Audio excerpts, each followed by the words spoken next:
logique naturelle alternative à la logique artificielle. Qu'est-ce que quelle relation ça a, ce que j'ai dit avec le... Donc, avec ça, on comprend la critique virulente qu'un certain grammairien qui, Abou Sulayman Sirafi, a fait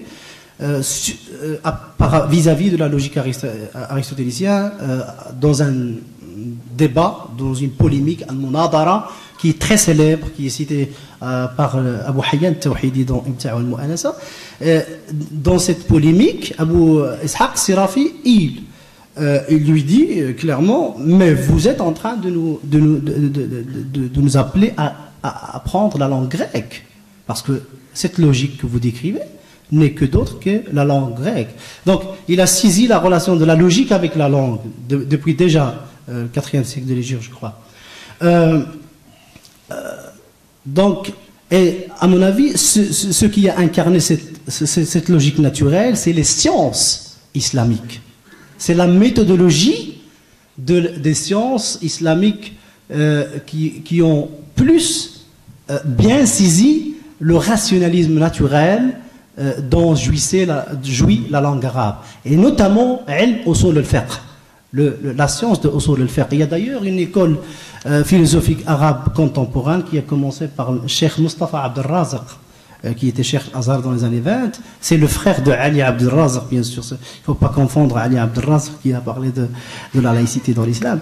C'est le vrai, et qui a trouvé sa continuité avec le docteur Sami Nachar, le feu Sami Nachar, qui dit que s'il y a une philosophie islamique qui incarne vraiment la philosophie islamique, c'est ilm usul al-fiqh.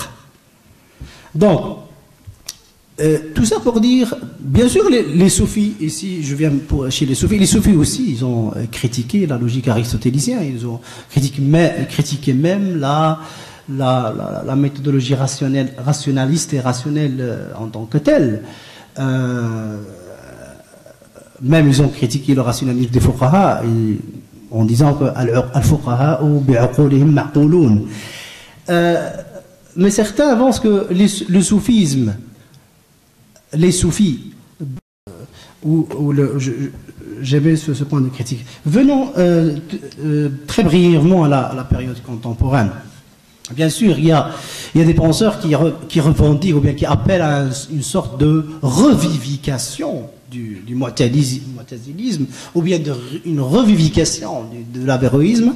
C'est absurde parce qu'il y a de l'anachronisme ici. Les problématiques qui se sont posées chez les mu'tazilites sont plus les mêmes problématiques.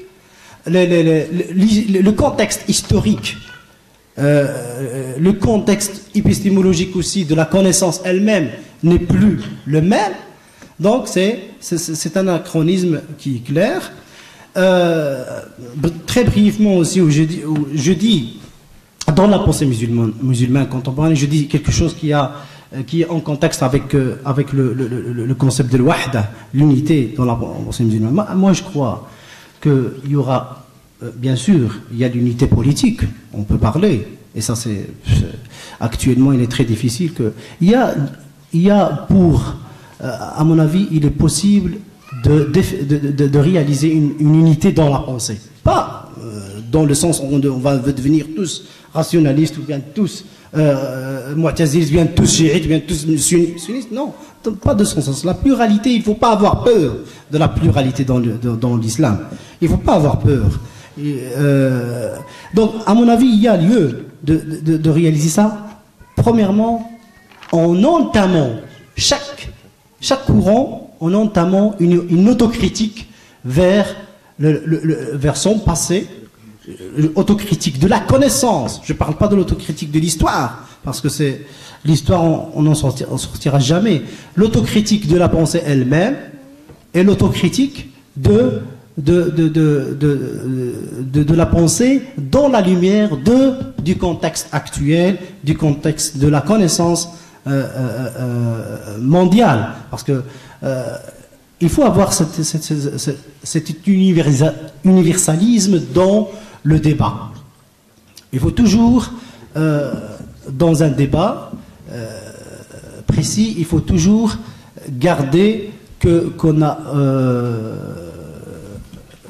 a des interlocuteurs pluriels. On ne parle pas seulement dans une pensée, on ne pense pas seulement pour nous-mêmes, mais on doit penser l'universalité. Et là, pour le... Je dirais, c'est terminé? Ah, c'est terminé. Excusez-moi. Et là, dans la situation actuelle de la pensée musulmane, je ne crois pas que, par exemple, prenons l'exemple d'un sunnite et d'un chiite, je ne crois pas qu'un sunnite qui croit que tout son patrimoine culturel, juridique, philosophique est parfait.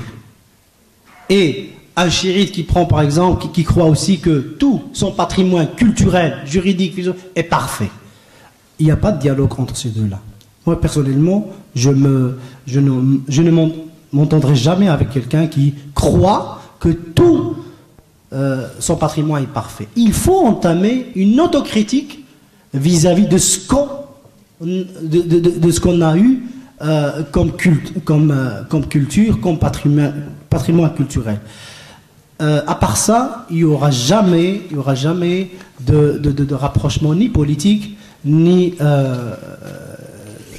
philosophique, ni autre.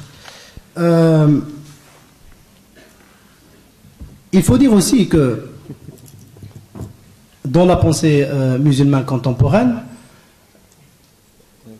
il y a beaucoup qui ont pris l'initiative de parler, bien sûr, du dialogue entre les doctrines, dialogue même entre les religions, mais ça a resté toujours dans le cadre d'un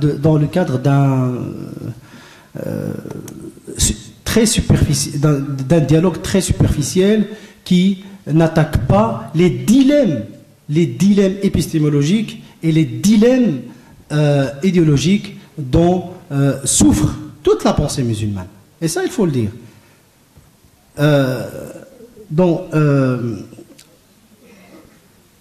Du moment qu'on reste toujours, on fouille toujours les vraies problématiques de la pensée musulmane, on n'avancera jamais ni vers un renouveau, et ça,